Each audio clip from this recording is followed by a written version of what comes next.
value those things that you love. It's not just about finding it, but valuing it. Don't qualify it, don't limit it. Just value it to a point that you understand it's a piece of you, because that makes up your unique human print.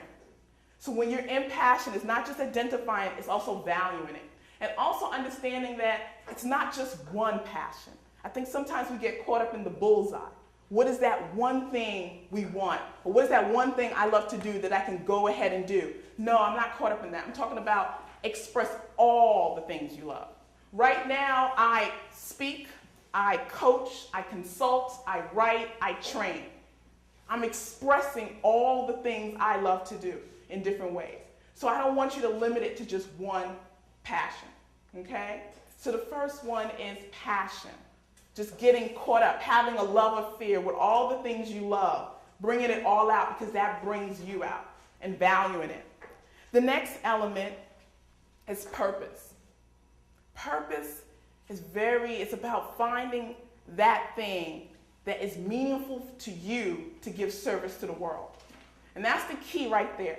When I think back on my first profession, which was computer consultant, I loved computers. I loved the act of taking a blank piece of paper and actually making something out of it, giving full automation. The part that was missing about computer consulting was the purpose for me. Other people take computers, you see like Bill Gates and other people, and they can find a real contribution to the society. For me, that wasn't where I wanted to contribute to the society. That wasn't how I wanted to give back. I wanted to give back to children. I wanted to give back to adults. I wanted to give back in the workplace environment. So I needed to find something that allowed me to give service to the community in what was meaningful to me. I think sometimes that when we have these nice professions like social worker or teacher, we feel like we're already giving service, but then sometimes we feel like, well, there's still something missing for us.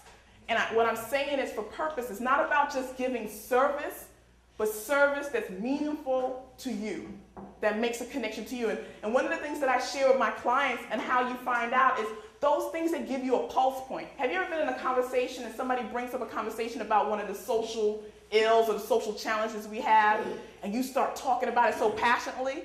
My thing is education. And you start talking to me about the educational system, I'll start going through, I've never been a teacher, but I'll start going through, I see Kim looking at me, I've never been a teacher, but I'll start going through all the things that I feel the educational system should do.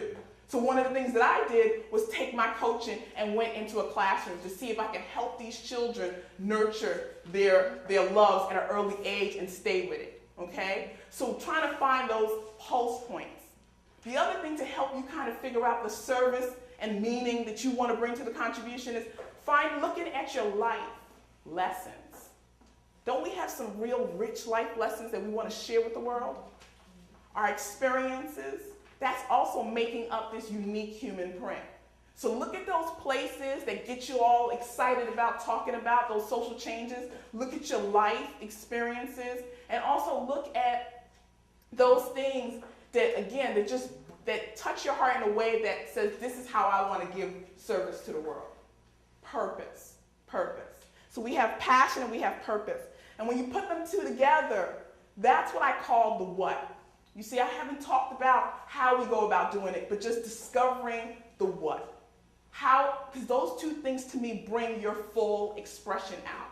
How am I going to step up into this world and be more of me? You focus in on the passion and the purpose. Then we move into the third element.